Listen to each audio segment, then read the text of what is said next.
Assalamualaikum warahmatullahi wabarakatuh. Alhamdulillahi rabbil alamin. Wassalatu wassalamu ala asyrafil anbiya'i wal mursalin Sayyidina Muhammad wa ala alihi wa sahbihi ajma'in. Amma ba'd. Ikhwan fillah dimanapun berada, berbicara mengenai akhlak Nabi Muhammad Shallallahu Alaihi Wasallam bagaikan menyelami samudra yang sangat luas dan dalam. Bahkan seandainya batang-batang pohon dijadikan pena untuk menuliskannya dan lautan sebagai tintanya masih jauh dari menggambarkan, melukiskan dan menerangkan keagungan serta kemuliaan akhlak Rasulullah Shallallahu Alaihi Wasallam. Lantaran luas dan banyaknya wangi akhlak Rasulullah Shallallahu Alaihi Wasallam, kita perlu mengetahui ringkasannya supaya lebih mudah dalam mengamalkan dan mencontohkannya. Imam Nawawi dalam Syarah Muslim mengutip dari Imam Abu Muhammad bin Abi Zaid yang menuturkan bahwa Imam Malik ketika berada di Maroko pernah berkata, seluruh akhlak yang baik bermuara kepada 4 hadis. Yang pertama, sabda Rasulullah Shallallahu Alaihi Wasallam, "Man kana yu'minu billahi wal yaumil akhir, falyakul khairan aw liyasmut." Siapa yang beriman kepada Allah dan hari akhir, hendaklah berkata yang baik atau diam.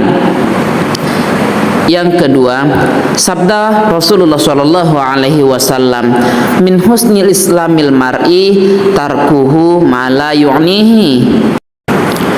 Di antara kesempurnaan keislaman seseorang adalah meninggalkan hal-hal yang tidak bermanfaat. Yang ketiga, wasiat Rasulullah Shallallahu Alaihi Wasallam kepada seorang sahabat, la taghdab, jangan marah.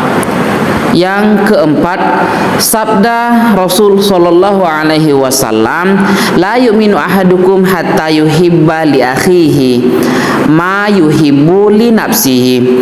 Tidaklah beriman salah seorang di antara kalian sampai ia mencintai saudaranya sebagaimana mencintai dirinya sendiri.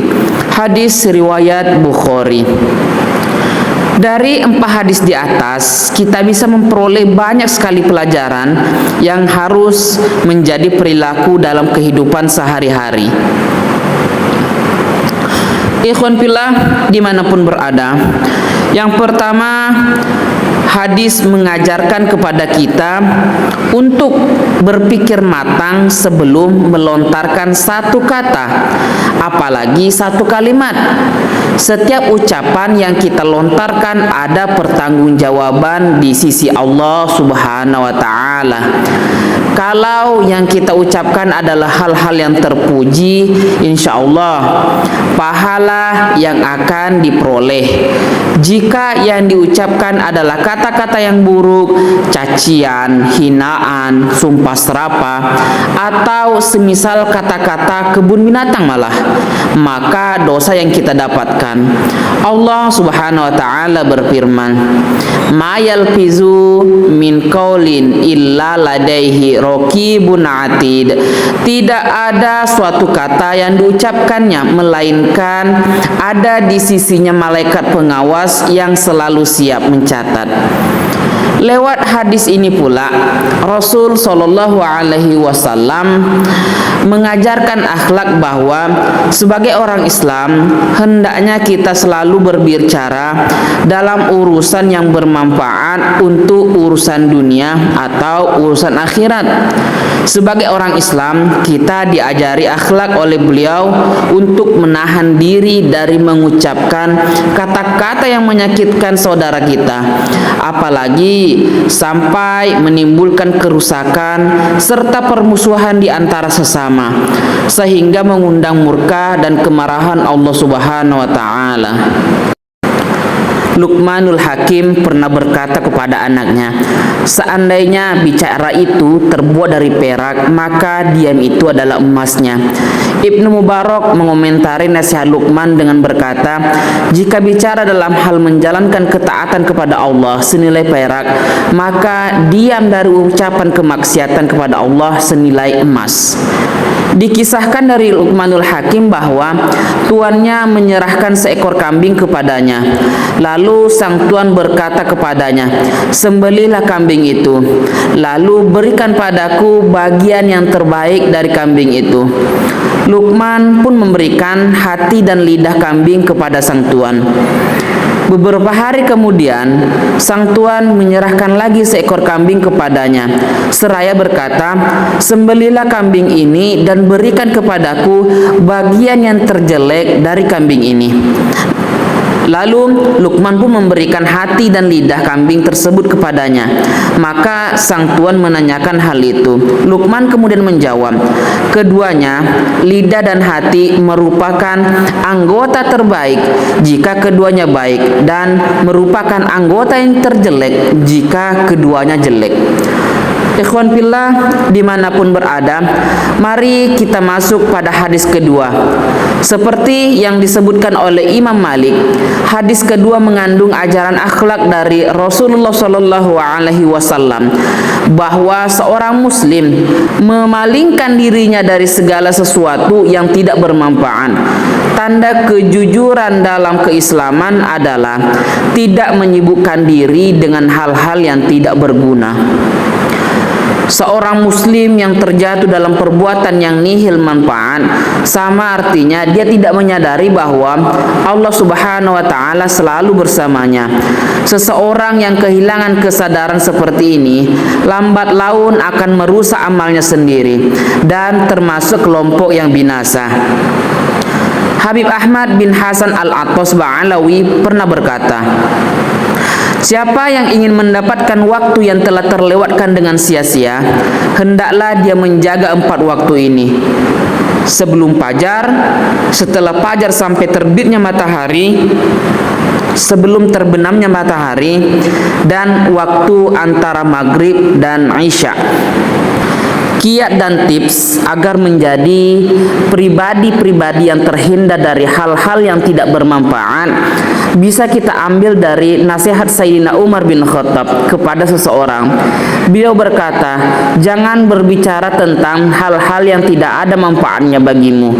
Yang kedua, jauhi orang-orang yang memusuhimu. Yang ketiga, berhati-hatilah dengan teman yang dianggap dapat dipercaya, sebab hanya sosok yang takut pada Allah lah yang bisa dipercaya. Yang keempat, jangan berjalan dengan ahli berbuat dosa. Nanti engkau akan diajari cara berbuat dosa sama seperti dengan dirinya. Yang kelima, jangan menyebarkan rahasiamu. Yang keenam, jangan bermusyawarah dengan siapa saja kecuali dengan orang-orang yang takut kepada Allah Subhanahu wa taala. Ikhwan fillah dimanapun berada, yang ketiga, Nabi Muhammad SAW mengajarkan kepada kita akhlak tentang menjadi pribadi yang tidak mudah tersulut emosi, tidak gampang naik pitam, tidak mudah terprovokasi. Intinya pribadi yang tidak suka marah-marah. Jangan marah. Begitulah wasiat yang beliau sampaikan. Terkesan singkat namun mengandung lautan hikmah yang amat luas. Marah adalah pangkal kejahatan yang menjadi tanda kelemahan dari seseorang, meski dia memiliki badan yang kuat dan otot yang sehat. Orang yang kuat itu bukan dengan jago gulat, tapi orang kuat itu adalah orang yang mampu menguasai hawa nafsunya ketika marah. Begitu sabda Rasulullah SAW. Ada seseorang yang datang kepada Abdullah bin Mubarak. Ia mengeluhkan atas kedurhakaan anaknya kepada dirinya. Ibnu Mubarak bertanya kepadanya, apakah engkau jika marah mendoakan keburukan kepadanya? Dia menjawab, iya. Beliau kemudian berkata, hakikatnya engkau yang telah merusak anakmu sendiri. Dikisahkan Imam Ali Zainal Abidin pernah mengalami kejadian yang tidak mengenakan. Pembantunya yang sedianya akan menyediakan air di sebuah ceret, ternyata ceret dan isinya jatuh tertimpa Imam Ali dan membasahi wajahnya. Beliau kemudian mengangkat kepala kepadanya yang dibalas dengan pandangan ini dengan ucapan, Allah Subhanahu wa taala berfirman, wal kazimina ghaidha, orang-orang yang menahan marah. Beliau kemudian mengatakan, aku telah menahan kemarahanku. Pembantunya berkata kembali, Allah Subhanahu wa taala berfirman, wal afina 'anin nas, orang-orang yang mau memaafkan kesalahan manusia. Kemudian beliau berkata, semoga Allah mengampuni kesalahanmu. Pembantunya berkata lagi, Allah Subhanahu wa taala berfirman, wallahu yuhibbu muhsinin, Allah suka kepada orang-orang yang berbuat baik. Imam Ali Zainal Abidin mengatakan kepadanya, pergilah engkau sekarang menjadi manusia merdeka karena Allah.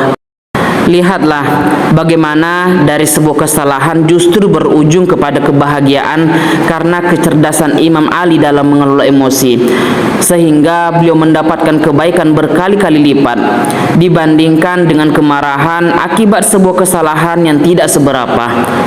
Ikhwan fillah dimanapun berada. Yang keempat, Rasulullah Shallallahu Alaihi Wasallam mengajarkan kepada kita untuk menjadi pribadi yang baperan, mudah terbawa perasaan, tapi bukan baperan dalam perkara yang tidak penting. Dalam kalimat lain, jika kita menginginkan kebaikan, kebahagiaan, dan ketenangan hidup untuk diri kita, maka apa yang kita inginkan juga harus kita lakukan untuk orang lain. Jangan sampai kita menginginkan kebaikan, tapi malah keburukan yang kita timpakan kepada orang lain. Kita menginginkan kebahagiaan, tapi kita menimpakan kesedihan kepada orang lain. Kita menginginkan ketenangan, tapi kita menciptakan keresahan bagi orang lain. Di zaman Nabi Muhammad Shallallahu Alaihi Wasallam, ada seorang pemuda yang mendatangi Nabi Muhammad. Ya Rasulullah, izinkanlah aku untuk berzina, kata si pemuda itu. Nabi kemudian berkata, apakah kau suka bila ibumu berzina? Tidak, demi Allah yang menjadikan aku sebagai tebusanmu. Demikianlah pula orang-orang lain, mereka tidak menginginkan hal itu terjadi pada ibu mereka. Kemudian belum melanjutkan, sukakah engkau jika anak perempuanmu berzina? Tidak, demi Allah yang menjadikan diriku sebagai tebusanmu. Demikian pula orang-orang lain, mereka tidak menginginkan hal itu terjadi pada anak-anak mereka. Sukakah engkau jika saudaramu berzina? Tidak, demi Allah yang menjadikan diriku sebagai tebusanmu. Demikianlah pula orang-orang lain, mereka tidak menginginkan hal itu terjadi pada saudara perempuan mereka. Sukakah engkau jika bibimu berzina? Tidak, demi Allah yang menjadikan diriku sebagai tebusanmu. Demikianlah pula orang lain, mereka tidak menginginkan hal itu terjadi pada bibi mereka, kata Nabi Muhammad Shallallahu Alaihi Wasallam. Beliau lalu meletakkan tangan di tubuh pemuda itu seraya mendoakannya, ya Allah ampuni dosanya, sucikan hatinya, dan jagalah kemaluannya. Sejak saat itu si pemuda tidak tergoda lagi untuk berzina. Dalam sebuah hadis yang lain disebutkan ada seseorang yang mengeluh banyaknya tikus yang berseliweran di dalam rumahnya. Kawannya berkata, pelihara aja seekor kucing. Dijawab oleh pemilik rumah, aku khawatir tikus itu mendengar suara kucing lalu ia kabur ke rumah tetanggaku. Kalau itu sampai terjadi, maka aku termasuk orang yang tidak menyukai sesuatu yang menimpa diriku, tapi aku biarkan hal itu terjadi kepada orang lain. Inilah ajaran akhlak yang diusung sejak dahulu oleh Rasulullah Shallallahu Alaihi Wasallam untuk kita terapkan. Akhlak yang berisi sikap bahagia dengan kebahagiaan umat Islam dan merasa sakit dengan rasa sakitnya umat Islam. Memperingati Maulid Muhammad Shallallahu Alaihi Wasallam berarti memperingati akhlak. Memperingati akhlak berarti mengamalkan dalam tindak tanduk kita. Peringatan Maulid jangan dijadikan bak monumen di sebuah jalan, sekedar menjadi penghias, setelah itu diabaikan begitu saja. Memperingati Maulid Nabi Muhammad SAW maka harus disertai dengan meniru dan meneladani akhlak, sekurang-kurangnya 4 akhlak di atas: berkata yang baik atau diam, meninggalkan perkara yang tidak bermanfaat, tidak mudah marah, dan mencintai saudara kita seperti mencintai diri sendiri.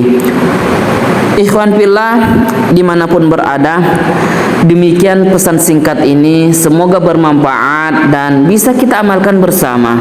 Amin, amin ya rabbal alamin. Wassalamualaikum warahmatullahi wabarakatuh. Terima kasih sudah menonton ceramah singkat ini sampai selesai. Subscribe sekarang dan klik tombol loncengnya agar kamu tidak ketinggalan notifikasi tentang materi menarik dan nasihat yang bermanfaat lainnya. Bagikan video ini ke teman-temanmu dan ajak mereka juga untuk subscribe.